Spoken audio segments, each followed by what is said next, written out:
सखा को ले आए हैं संग में, गोकुल वृंदावन होरी के रंग में।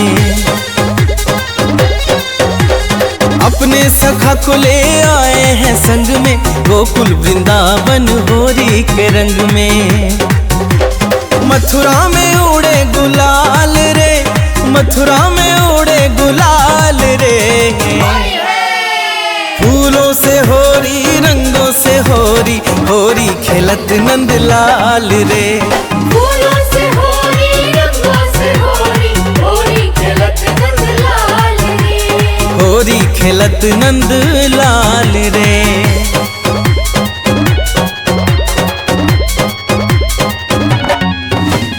फूलों से होरी, रंगों से होरी, होरी खेलत नंद लाल रे। पनघट पे बैठी है राधा जुरानी, कान्हा के संग होरी खेलत दीवानी।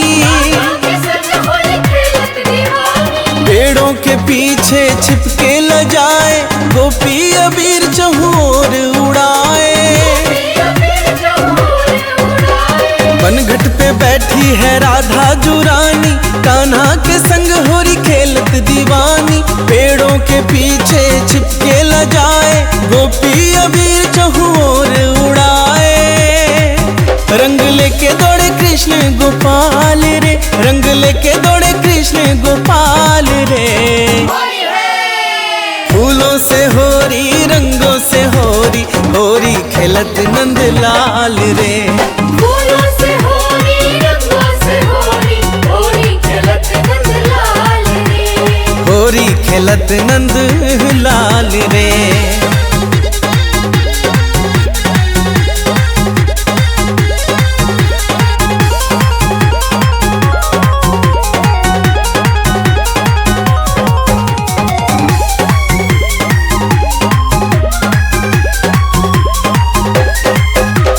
कान्हा ने पकड़ी आंचल की कोरी, रंगों में भीजे जी श्यामा किशोरी। कान्हा मधुर मुरलिया सुनाए, मोरे हिरण भी झूमत आए। कान्हा ने पकड़ी आंचल की कोरी, रंगों में भीजे जी श्यामा किशोरी। कान्हा मधुर मुरलिया सुनाए, मोरे हिरण भी झूमत आए। आहे देवगण बजाए मृदंग झाल रे, आहे देवगण बजाए मृदंग झाल रे। फूलों से होरी, रंगों से होरी, होरी खेलत नंद लाल रे। फूलों से होरी, रंगों से होरी, होरी खेलत नंद लाल रे। होरी खेलत नंद लाल रे।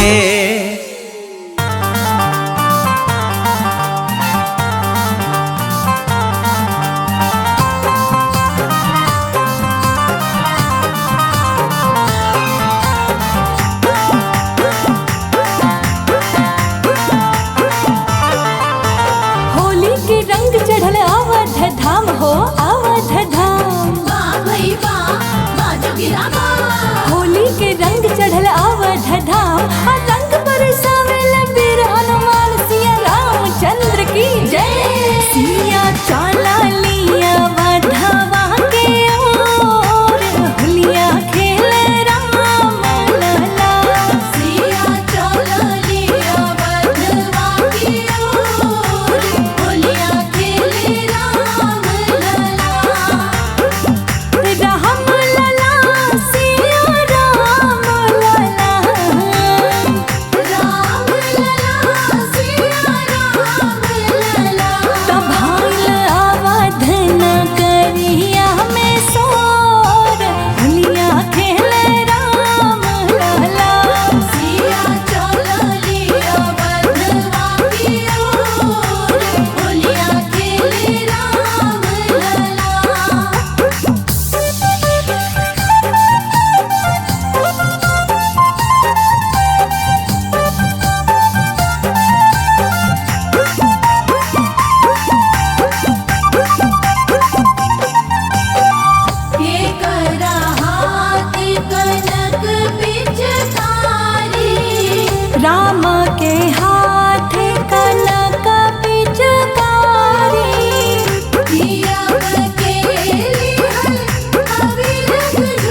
आनंद रहे यही द्वारे मोहन खेले होरी हो।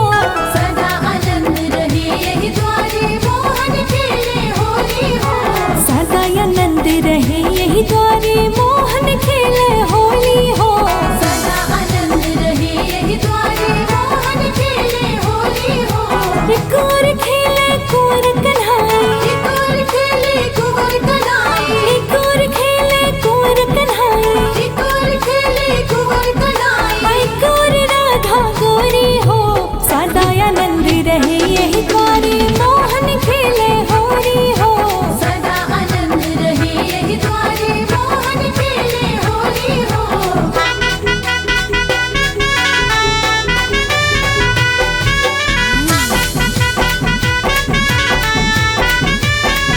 सदा आनंद रहे यही द्वारे मोहन खेले होली हो। सदा आनंद रहे यही द्वारे मोहन खेले होली हो। पी के भांग के हो भंगुआइल, केहू भगवाइल, केहू भगवाइल, केहू पुआ खा के अंघुआइल। केहू अगवाइल, केहू अगवाइल। बाजेला ढोल नगाड़ा हो, बाजेला ढोल नगाड़ा हो। बाजेला कोमल चूड़ी हो। सदा आनंद रहे यही द्वारे मोहन खेले होरी हो। सदा आनंद रहे यही द्वारे मोहन खेले होली हो।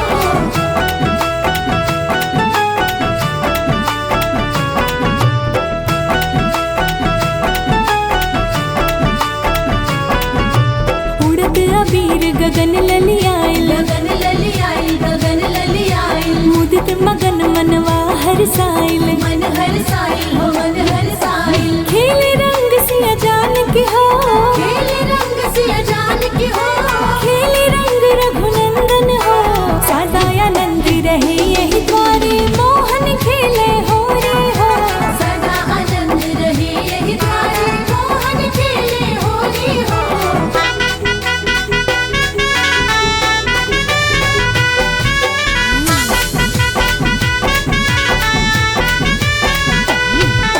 सदा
तीसरा होली अयोध्या में खेले, अयोध्या में खेले, अयोध्या में खेले। अरे राम सिया के गजब टोली, राम सिया के गजब टोली। भोला खेले ले होली जटा खोली, शिव खेले ले होली जटा खोली। भोला खेले ले होली जटा खोली, शिव खेले ले होली जटा खोली।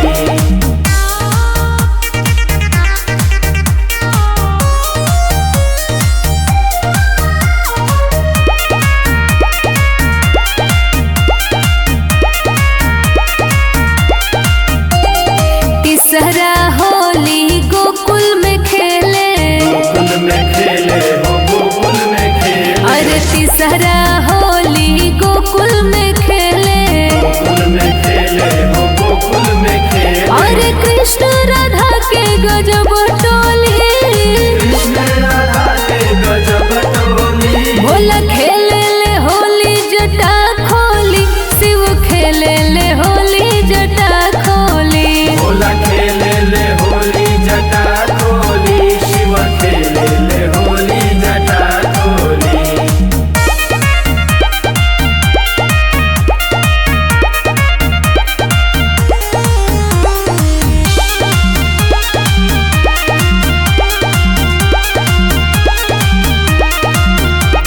चौथा होली देवलोक में खेले, देवलोक में खेले हो, देवलोक में खेले। अरे चौथा होली देवलोक में खेले, देवलोक में खेले हो, देवलोक में खेले। अरे देवतन के बाटे गजब टोली, देवता लोग के बाद गजब टोली। भोला खेले ले होली जटा खोली, शिव खेले ले होली जटा खोली। भोला खेले ले होली जटा खोली, शिव खेले ले होली जटा खोली।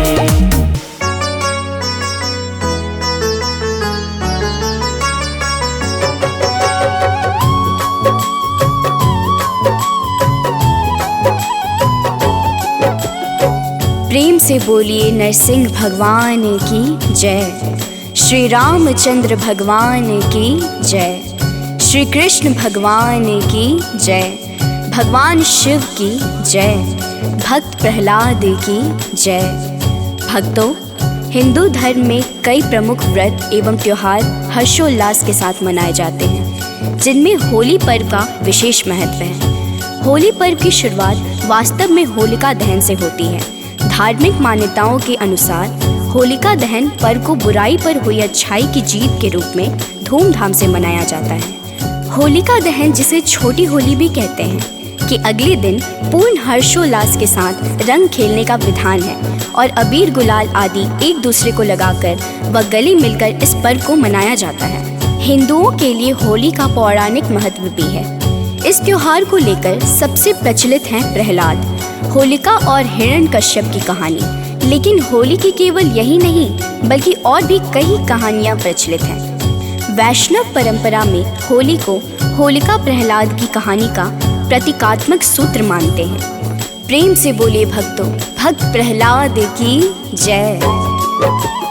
होली का है यह पर्व महान, वर्णन करते हैं शास्त्र पुराण। शुरू होती होली का दहन से, रंग अबीर लगाते हैं मन से। रंगों का है ये त्योहार, वर्ष में आता है एक बार। रहता चहुर हर्षोल्लास, बसंती रहती धरा आकाश। उड़ते हैं रंग अबीर गुलाल, रहती मंद है पवन की चाल। सर्द गर्म के बीच है आता, सबको होली पर्व है भाता। होली की है कई ही कहानी, कुछ प्रसिद्ध कथा है सुनानी। सुनना भक्तों ध्यान लगाकर, हे नारायण सब पे कृपा कर। भक्तों, पुराणों के अनुसार दानवराज हिरण्यकश्यप ने जब देखा कि उसका पुत्र प्रहलाद शिवाय विष्णु भगवान के किसी अन्य को नहीं भजता, तो वह क्रुद्ध हो उठा और अंततः उसने अपनी बहन होलिका को आदेश दिया कि वह प्रहलाद को गोद में लेकर अग्नि में बैठ जाए। क्योंकि होलिका को वरदान प्राप्त था कि उसे अग्नि नुकसान नहीं पहुंचा सकती। किंतु हुआ उसके ठीक विपरीत। होलिका जलकर भस्म हो गई और भक्त प्रहलाद को कुछ भी नहीं हुआ। इसी घटना के याद में इस दिन होलिका दहन करने का विधान है।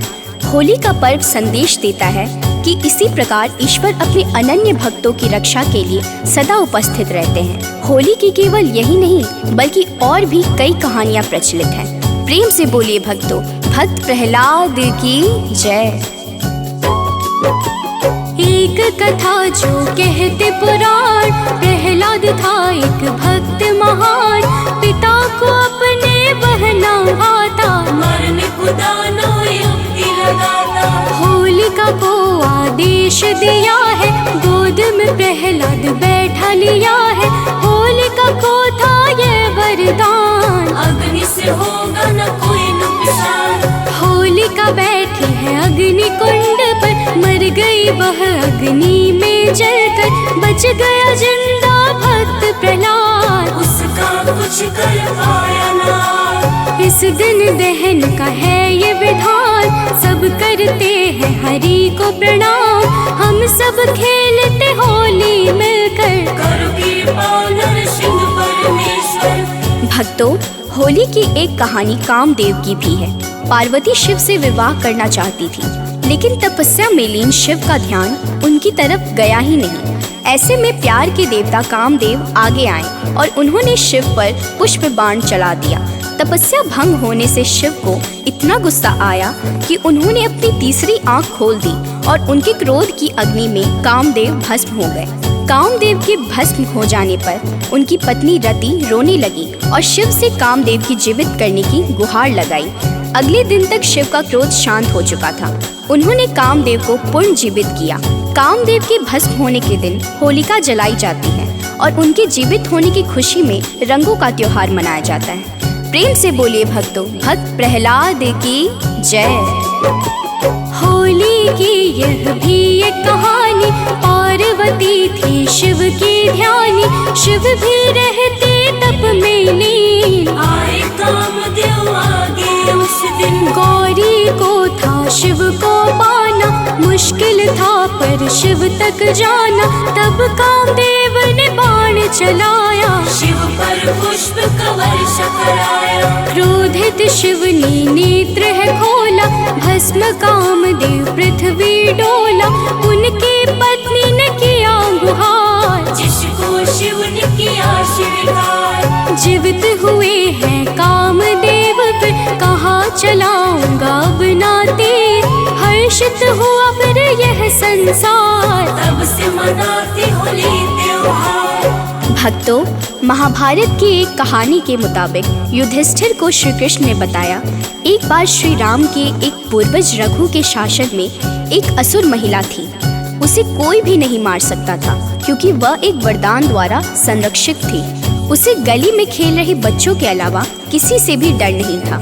एक दिन गुरु वशिष्ठ ने बताया कि उसे मारा जा सकता है यदि बच्चे अपने हाथों में लकड़ी के छोटे टुकड़े लेकर शहर के बाहरी इलाके के पास चले जाएं और सूखी घास के साथ साथ उनका ढेर लगाकर जला दें। फिर उनके चारों ओर परिक्रमा दें, नृत्य करें, ताली बजाएं, गाना गाएं और नगाड़े बजाएं। फिर ऐसा ही किया गया और वह राक्षसी मर गई। इस दिन को एक उत्सव के रूप में मनाया गया जो बुराई पर एक मासूम दिल की जीत का प्रतीक है। प्रेम से बोले भक्तों, भक्त प्रहलाद की जय। महाभारत की एक कहानी, भक्तों है तुम सबको सुनानी। युधिष्ठिर को दिया कृष्ण ने ज्ञान, एक राक्षसी को मिला था वरदान। रघु थे राजा अयोध्या धाम के, पूर्वज थे पुरुषोत्तम राम के। एक राक्षसी थी उनके काल में, फंसती नहीं थी किसी की जाल में। मार नहीं कोई उसको पाता, ऐसा वर उसे दिए विधाता। तब गुरु वशिष्ठ ने उनको बताया, रघु ने लकड़ी का ढेर सजाया। परिक्रमा कर ढेर जलाया, हुआ वही जो गुरु ने बताया।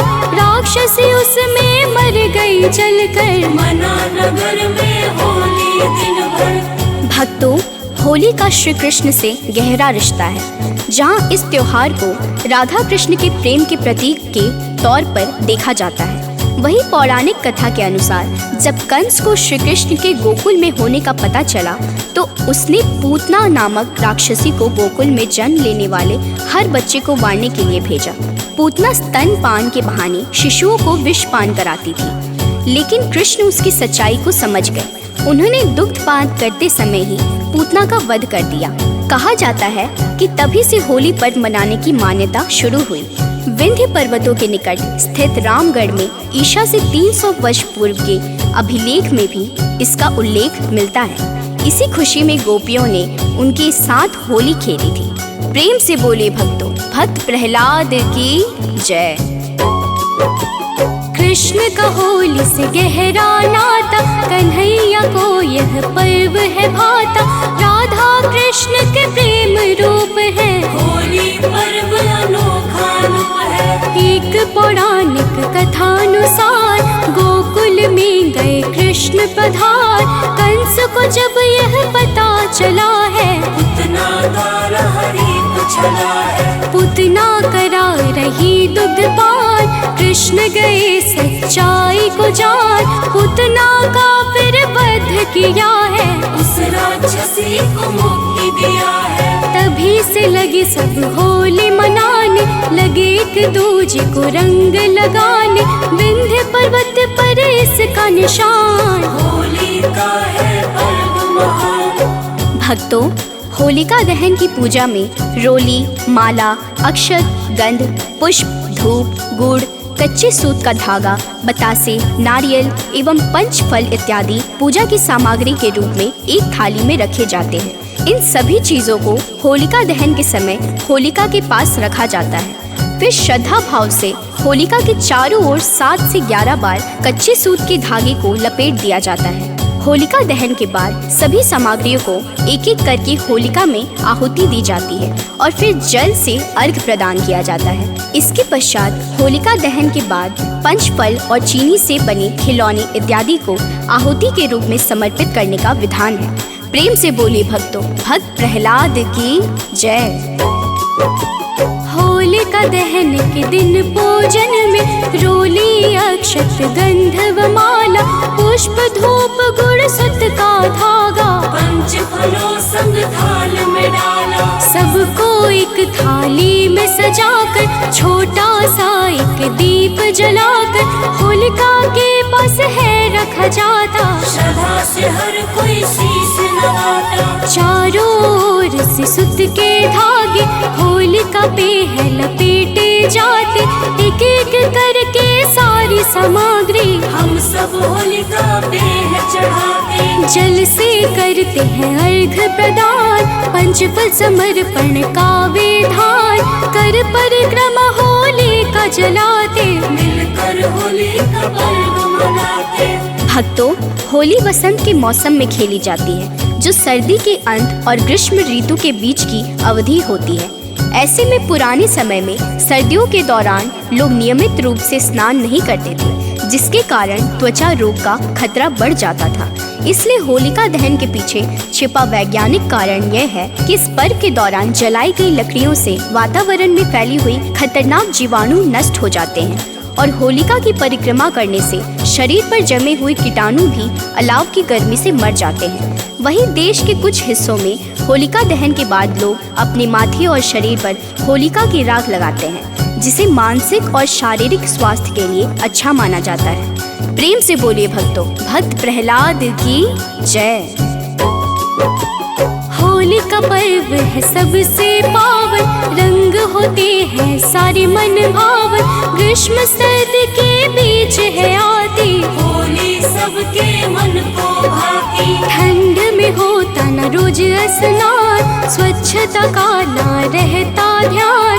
त्वचा रोग है बढ़ते जाते, विषाक्त जीवाणु पर फैलाते। होलिका दहन जब हम करते, सारे कीटाणु गर्मी से मरते। रोगों से मिलती है मुक्ति, स्वस्थ शरीर की यही है युक्ति। सत्य सनातन का है ज्ञान, पर्वों में छिपा सारा विज्ञान। आओ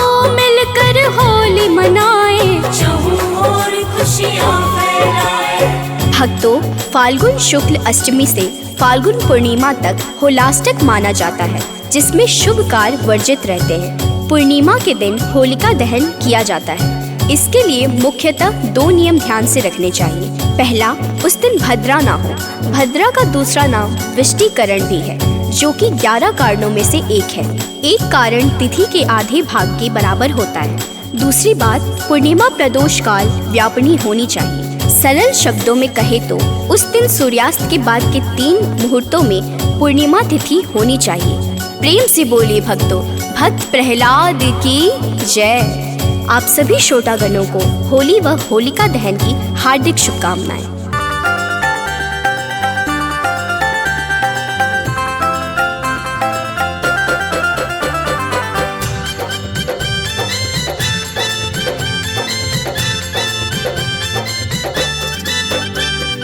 आज बिरज में होली रे रसिया, आज बिरज में होली रे रसिया, होरी रे बर जोरी रे रसिया, होरी रे बर जोरी रे रसिया, आज बिरज में होली रे रसिया। आज बिरज में होली रे रसिया।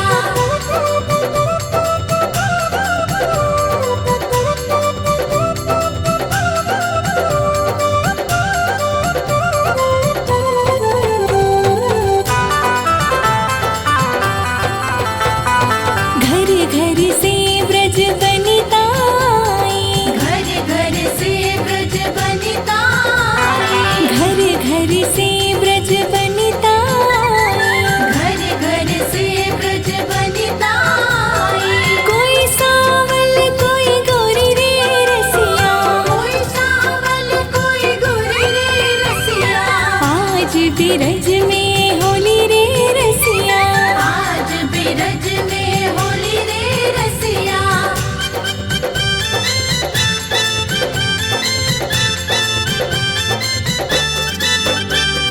कौन गाँव के कुंवर कन्हैया, कौन गाँव के कुंवर कन्हैया, कौन गाँव के कुंवर कन्हैया, कौन गाँव के कुंवर कन्हैया, कौन गाँव राधा गोरी रे रसिया, कौन गाँव राधा गोरी रे रसिया, आज बिरज में होली रे रसिया। आज बिरज में होली रे रसिया।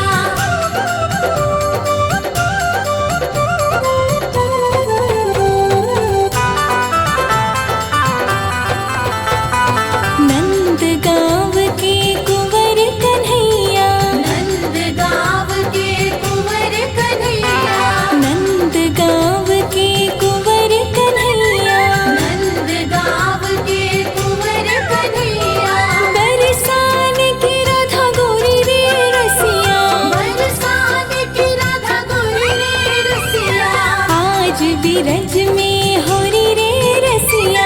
आज बिरज में होली रे रसिया।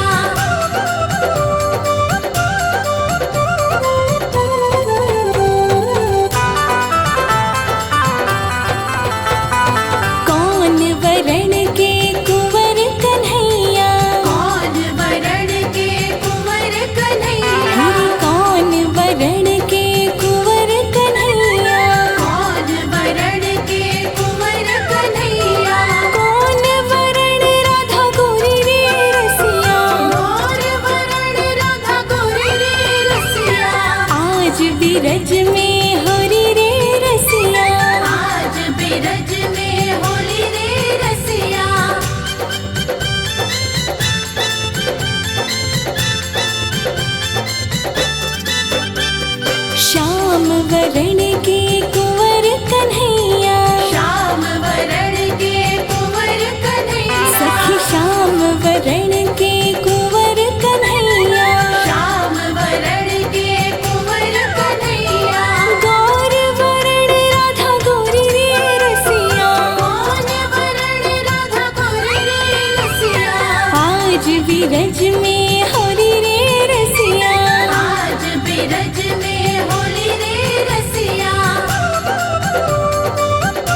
के हाथ कनक पिचकारी, कृष्ण के हाथ कनक पिचकारी, कृष्ण के हाथ कनक पिचकारी, कृष्ण के हाथ कनक पिचकारी, राधा के हाथ कमोरी रे रसिया, राधा के हाथ कमोरी रे रसिया, आज बिरज में होली रे रसिया, आज बिरज में होली रे रसिया।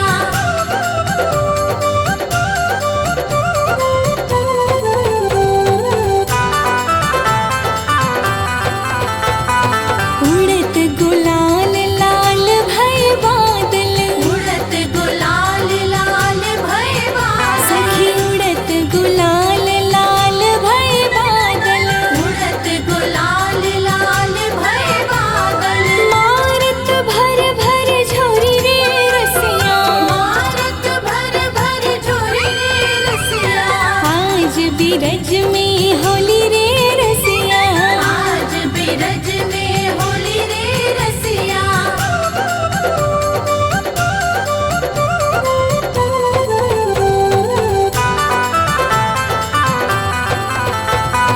अबीर गुलाल के बादल छाए, अबीर गुलाल के बादल छाए, अबीर गुलाल के बादल छाए, अबीर गुलाल के बादल छाए, धूम मचाई रे सब मिल सखिया, धूम मचाई रे सब मिल सखिया, आज बिरज में होली रे रसिया, आज बिरज में होली रे रसिया।